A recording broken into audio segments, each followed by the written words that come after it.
Dave and Chuck, I'm going to throw out a few questions here. We've got a number in the question queue already. So,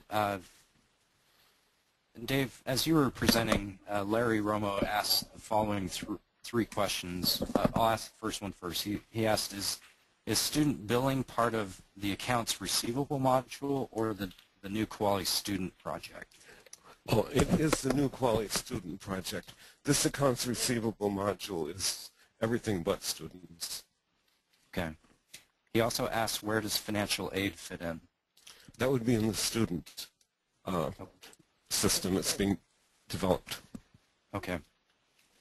And then he also said that you mentioned HR. How about payroll? Yes, that's a good question. There is a group right now coming together, and I believe there will be an HR system, a payroll system. That's the one missing one, and it is going to happen. Dave, you may want to also mention, you mentioned about labor ledger, and there is a strong tie between a payroll system and labor ledger that is part of Kuali today, along with a tie between the labor ledger and the budget construction module. So all your labor charges will come in from your payroll system, and of course the new module that Dave was talking about would be definitely integrated with that. But for now, what some schools are doing is integrating their legacy HR payroll system with the labor ledger. That's a very good comment. Okay. The next question here is the general ledger updated just once a day? That's correct. You could update it more often, but I haven't heard anyone wanting to do that. If you see, when you enter an EDOC, it's immediately in the system and taken into account when you get balances. So you really have, even before the update, you have the effect of that proposed transaction on your account. But technically, yes, it's updated every time you do an update, and typically that's done once a day. Okay. A question here, how many universities are currently pursuing this project? In other words, how many are implementing Kuali, the KFS? Well, I'll mention the ones I know, and Chuck, you can also chime in, but everyone on that slide we showed is committed to implementing KFS. Colorado State University is up and live. Arizona and San Joaquin Delta is up with their central accounts. They're expanding it to the entire university by January. Arizona is aiming for January 1 of 2010. Michigan State University, July 1 of 2010. Naval Postgraduate School going up this October 1, but they will run parallel for a while. There are more committed to 10 and 11. You may know some of them. Chuck, University of Hawaii, 10 campus system is in one of those years. 2011. Yes.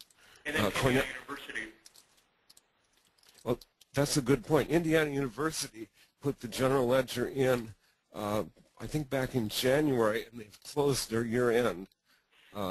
In Release 3 General Ledger, they have Release 3 Labor Ledger, and they are also testing for us our year-end programs because they actually did close their year-end and in Release 3. And that's kind of an incremental way to do things. A number of schools, as I mentioned, have done the workflow. I think University of Southern California is going to start with the cashiering function. I just heard about that as a way of starting down the path to their implementation. Okay, another question in here. Thank you for that detailed answer. Another question. So we recently heard about the CSU and San Joaquin Delta College implementations. How was RSmart involved in those implementations? Well, Chuck, I think you know this quite well. Yeah, I mean, for both schools, we played a little bit varied role, but as far as San Joaquin Delta, we were all the way from project management to business analysts to technical assistance in helping them in various aspects of all areas, all the way to building a data mart and implementing BI tools, business intelligence tools.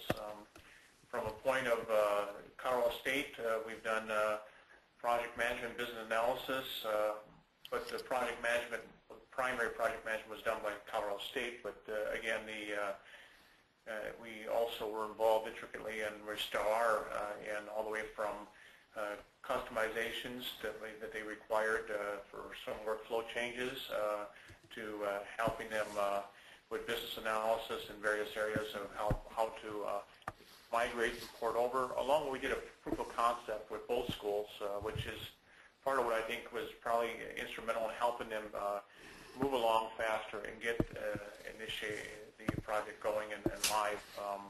We helped migrate mapping their legacy data over to to Kuali Financials for them and help them migrate all their data and elements and attribute values from their legacy system, along with I think looking at various integration points. So our proof of concept, we didn't talk about it much here, but it's something on our website, and it's definitely something to consider to help yourself move along that same path.